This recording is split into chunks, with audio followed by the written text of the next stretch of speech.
That's enough. All right, take them away, nurses.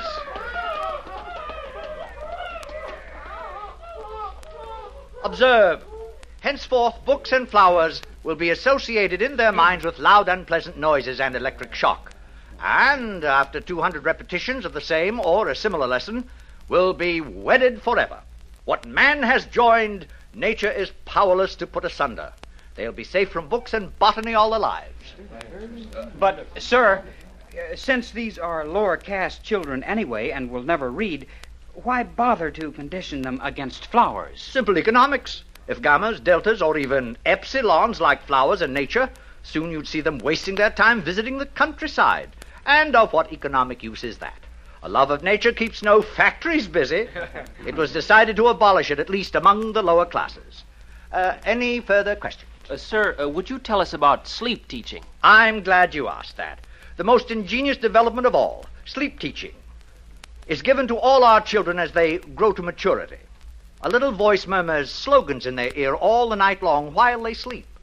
Of course, it's useless for teaching, but as a method for giving post-hypnotic suggestions, it is invaluable. It's what conditions our minds to love our future role in life. Now, boys, tell me some of the lessons we've all learned through sleep teaching. A gram is better than a dam. A good example. We have learned to take a gram of soma whenever we feel out of sorts. Euphoric, narcotic, pleasantly hallucinant. It transports our minds into a beautiful sleep filled with wonderful images. It gives a soma holiday, thus preventing unnecessary impulses such as anger, jealousy, envy, anxiety. Next. Ending is better than mending. Good. It's better to throw away something than to repair it. New clothing, new possessions keep our factories humming and make us happier. Next. I'm glad I'm not a gamma. Ah, yes. We're all taught in our sleep to enjoy our own caste, whatever it may be. Gammas are taught to think, I'm glad I'm not an epsilon. Betas learn to be glad they're not deltas or gammas. And glad they're not alphas, because we alphas sometimes have to use our minds, and that's very painful. Very good indeed. Well, students, I think our tour is over for today. I'm sure most of you have dates with pneumatic young ladies. Some, of course, will be wanting to get in a game of obstacle golf. But before we finish, I'd like to add a few footnotes to the things you've seen today. Today, we have a controlled society, a happy society. We have stability. There was a time when these things did not exist. Didn't people grow old and feeble in those days, sir? Indeed they did. Old men in the bad old days used to renounce, retire, take to religion, spend their time reading, thinking. Now, such is progress. At 60, we have the tastes and the powers of a 17-year-old. The old men have no time, no leisure from pleasure, not a moment to sit down and think. They're much too busy scampering from feely to feely, from girl to pneumatic girl. Fortunate boys, no pains have been spared to make your lives emotionally easy, to preserve you as far as possible from having emotions at all. Ford's in his flivver, all's well with the world. Ford's in his flivver, all's well with the world. And solemnly and devoutly they made the sign of the T and hurried off to join their fellow citizens at play.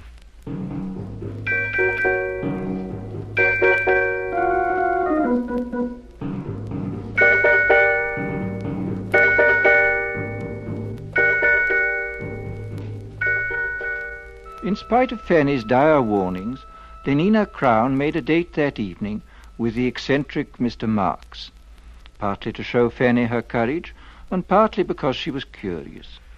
When they were safely in their helicopter and climbing above the city, she turned to him. Shall we play escalator squash or go to the Feelies? Escalator squash is a waste of time. But what else is time for? All right, then, let's go to the Feelies. You know, they're showing love on a bearskin rug, and everyone says it's terribly exciting. You can Lenina, actually please, feel... couldn't we just go for a walk and be alone together? But, Bernard, we'll be alone all night. Well, I meant alone for talking. Talking? What about?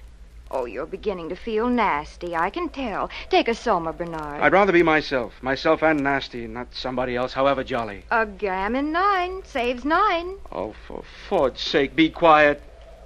Bernard. Lenina, don't you ever want to be just you? Not enslaved by your own conditioning, to be free? But I am free. I'm free to have the most wonderful time. Everybody's happy nowadays. But wouldn't you like to be free to be happy in your own way and not somebody else's? I simply don't understand you. Bernard, do you really like me? Everyone says I'm awfully pneumatic.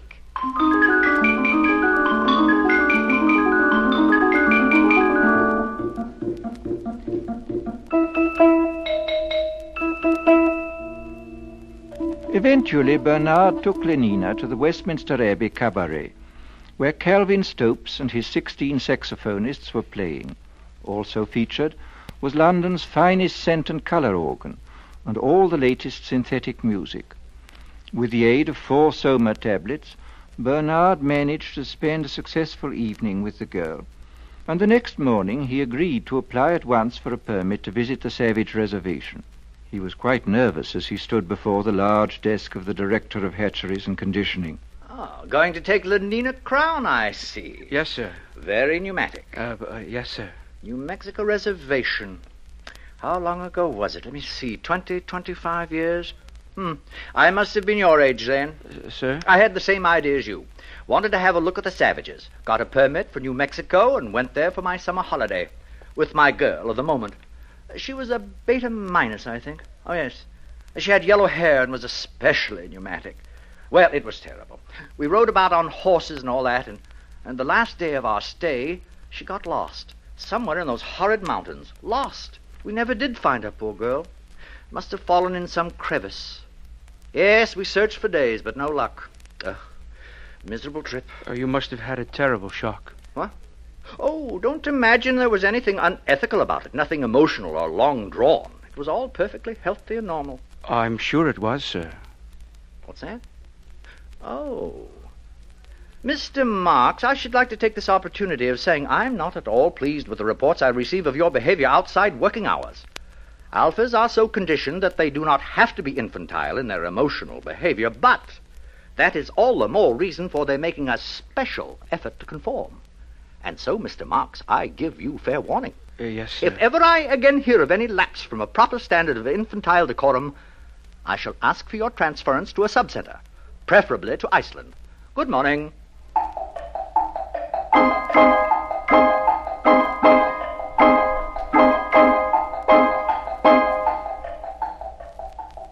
The journey was quite uneventful. The Blue Pacific rocket lost 4 minutes in a tornado over Texas, but was able to land at Santa Fe less than 40 seconds behind schedule. Lenina and Bernard slept that night at Santa Fe, and Lenina was very happy.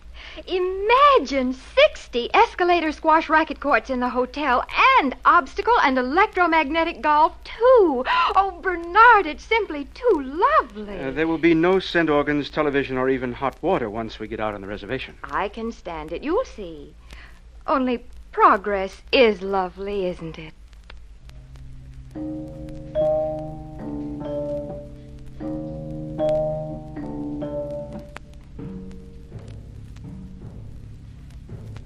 They took a rocket ship into the interior, and from there they travelled on horseback. And all Bernard could think about was Iceland, and how cold and barren it would be. The director's warning had made him even quieter and more sullen than usual. And then, that evening, they reached their destination. Before them was the village of Malpais, situated on a mesa. Adobe hovels growing out of the stony ground, dust and squalor, and the smell of wood smoke. What an awful place. I don't like it. Who's that man coming toward us? He's to be our guide. I'm frightened, Bernard. Quiet. We shouldn't have come. Oh, good morrow. You're civilized, aren't you? You come from outside, from the other place? My name is Bernard Marks. This is Lenina Crown. My name is John. Come with me. He speaks English. That's strange. Probably trained as a guide. Where is he leading us? To that hut, I believe. There seems to be some sort of activity over there. Porgy, Porgy. Why, it's like our lower caste community sing. Only look. Now they're beating themselves with whips. Oh, no, Bernard. It's got something to do with their religion. What a wonderful intensity of feeling it must generate. I often think one may have missed something in not having passions like that. Nonsense. Bernard, what's wrong with that man? Where?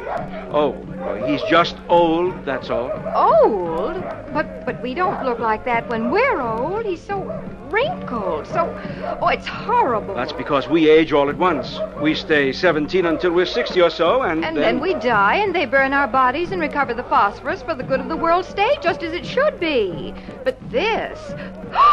What is it? That woman! Oh, Bernard, no. Take me away. Take me away. She's only nursing her baby, Lenina. That's her child. She's the mother. Bernard, how can you be so vulgar? Oh, I think I'll be sick. Please, Bernard, anywhere. Anywhere. Is something wrong? I think we'd better take Lenina inside. Over here. Follow me. My soma. I'm out of soma. Bernard. I'm sorry, Lenina. I didn't bring any. Oh. Here. Inside. This is my home. This is my home. You are welcome to remain here. John? John? Yes, Mother? Mother? These are people from the outside, Mother. They have come to see the reservation. From the other place? You're from the other place. Don't come near me. But don't you see, I'm from there, too. I'm civilized. I don't belong here. It's all a terrible mistake. This is my mother, Linda. Were you born here? No, I tell you, I was decanted like normal people. Oh, thank Ford, someone has come. At last, thank Ford. Bernard, please keep her away. Could you tell us about yourself, please? Well, I came here 25 years ago with a man. His name was Thomas. We went riding together on horses. There was a terrible storm. I got lost in this horrible place. It was the last day of our stay. He left me here, alone. Lenina? Yes? You will be interested to know that our director of hatcheries and conditioning is named Thomas, and that he came here 25 years ago. Oh, no. And that... It can't be. But it is. He told me so himself. What a discovery. This boy is our director's son. Our director is a father. Oh, it's too horrible. Mother, what is he saying? Iceland indeed. Bernard, stop it. Well, we'll see who tells who where to go now. John. Yes, sir? How would you and your mother like to return to civilization? Do you mean it? Oh, please, do you? Listen, they're crazy here. I was a beta minus. I always worked in the fertilizing room. I was a good worker. But how can I tell them? They don't understand. They mend things. They don't know what a helicopter is or soma. They have babies like dogs. Oh, it's too revolting. Oh, thank Ford. If it hadn't been for my son, for John, what a comfort he has been to me. Your son? How can you? You, a beta minus. I know, but he's been a comfort to me just the same. If only I'd had soma. Oh, do you mean it? Will you take us back to civilization? Of course. We'll leave tomorrow. You and your son back to civilization.